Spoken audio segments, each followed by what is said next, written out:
Class 12th Hindi यानी हिंदी में आज हम आपको बताएंगे निबंध के बारे में, जो कि 8 नंबर का आता है। अब देखो निबंध के बारे में आपको जो बता रहा हूं मैं, जरा ध्यान से समझना है। आपके पास वहां 4 निबंध आएंगे, ठीक है ना। 4 होंगे, उन 4 में से आपको एक ही सेलेक्ट करना होगा। अब कोई सा भी हो सकता है, जैसे मैं मान लो कि बेरोजगारी की समस्या के बारे में आपको बता रहा हूँ, ये एक निबंध है, 8 नंबर का आएगा। तो उसमें एक चीज और ध्यान रखनी है, आपको कभी भी वो संकेत नहीं देगा, संकेत बिंदु कभी नहीं देगा।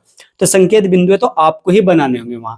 अब जैसे मान लो बेरोजगारी की समस्या है, इसमें आपको प्रस्तावना, बेरोजगारी का अर्थ, बेरोजगारी एक प्रमुख समस्या, बेरोजगारी एक अभिशाप, या बेरोजगारी के कारण, बेरोजगारी के समस्या का समाधान, कुछ भी। मतलब मान लो कि एक बेरोजगारी पर एक निबंध है, तो इसमें जो संकेत बिंदु होंगे आपके यही होंगे, ठीक है ना। अब इनमें से आपको करना क्या है, सिर्फ 4 के बारे में ही लिखना है। 4 लिख लो या 5, वो तो आपके ऊपर बात है। अब देखो प्रस्तावना जो आपको लिखनी है, सबसे टाइटल का काम, सबसे मेन काम यही करेगा भैया। इसको इस तरह लिखना है जो एग्जामिनर भी रोने लगे, ध्यान रखना है आपको, ठीक है ना।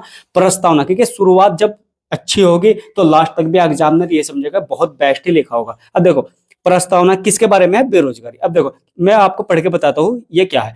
क्या कभी आपने उस नौजवान की पीड़ा का अनुभव किया है जो दिन में रोजगार दफ्तरों के चक्कर लगाता है और रात में देर तक अखबार विज्ञापनों में अपनी योग्यता के अनुरूप नौकरी की खोज करता है, तथा घर में जिसे निकम्मा कहा जाता है और समाज में आवारा, ठीक है ना। वह निराशा की नींद सोता है और आंसुओं के खारेपन को पीकर समाज को अपनी मौन व्यथा सुनाता है।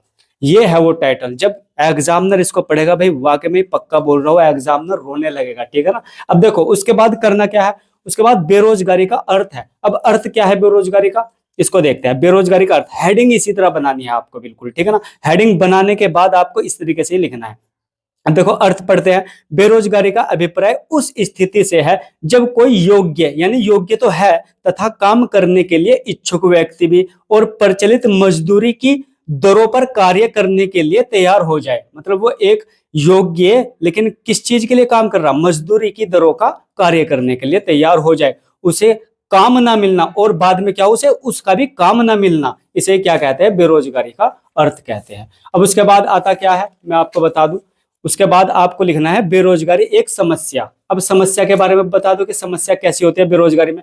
देखो ध्यान से पढ़ो। भारत की आर्थिक समस्याओं के अंतर्गत बेरोजगारी एक प्रमुख समस्या है।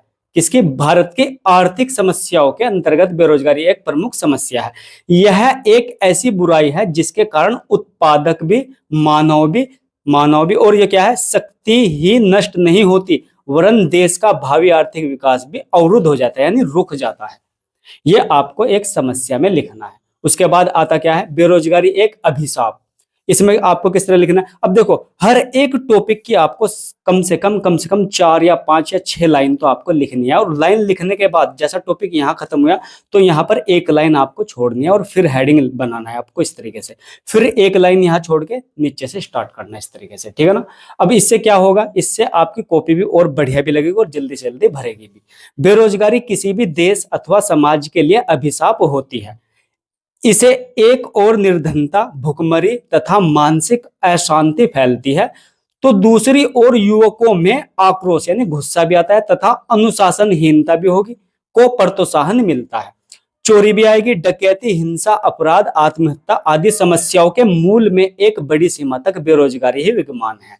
बेरोजगारी के मतलब जो अभिशाप वो क्यों है, क्योंकि उसमें क्या होगा, जब बेरोजगारी होगी तो चोरी, डकैती, हिंसा, अपराध, आत्महत्या आदि ये सब कंडीशन आपको देखने को मिलेगी। उसके बाद अच्छा कारण भी आपको लिखना है। बेरोजगारी के कारण, हमारे देश में बेरोजगारी के अनेक कारण हैं। इनमें से कुछ प्रमुख कारणों का उल्लेख मैं आपको यहां दिखाता हूं। उल्लेख में क्या है, निम्न है। देखो अब किस किस के, एक तो जनसंख्या में वृद्धि, ये सबसे बड़ा कारण है, और दोषपूर्ण शिक्षा प्रणाली यानी शिक्षा प्रणाली का अच्छा ना होना, और कुटीर, ये क्या है, कुटीर उद्योगों की उपेक्षा, और कृषि का पिछड़ापन भी, और कुशल एवं प्रशिक्षित व्यक्तियों की कमी। ये आपके क्या होंगे, इस तरीके के मैं आपको दिखाऊं ये टॉपिक में जो कारण है ना, कारण ये कारण हो गए। अब चाहो ना आप इन कारणों को भी छोटे छोटे हेडिंग बनाकर साइड में ही लिख सकते हो कि भारत में सबसे ज्यादा जनसंख्या वृद्धि होने के कारण ही बेरोजगारी आ रही है और हो रही है। आप इनको भी बना बना के लिख सकते हो। उसके बाद आते हैं समाधान। अब समाधान में क्या, बेरोजगारी का समाधान किस तरीके से कर सकते हैं, तो उसका भी आपको इस तरीके से ही हेडिंग बनाना है। अब देखो, बेरोजगारी को दूर करने के लिए निम्नलिखित उपाय किए जा सकते हैं। अब पहला क्या उपाय है, जनसंख्या वृद्धि पर एक तो नियंत्रण करना, शिक्षा प्रणाली में व्यापक परिवर्तन करना यानी सुधार करना अच्छी तरीके से, और कुटीर उद्योगों का विकास भी करना, और एक उद्योगीकरण का भी विकास करना, क्योंकि जब उद्योगीकरण ज्यादा होगे ना तो क्या होगा, उससे लोगों को कामकाज भी ज्यादा ही मिलेगा। और एक क्या है, सहकारी खेती करना। अब देखो ये आपके टॉपिक है, और आपको थोड़ा थोड़ा चाहे इन पे भी लिख दो वरना यहाँ तक आपको छोड़ देना है।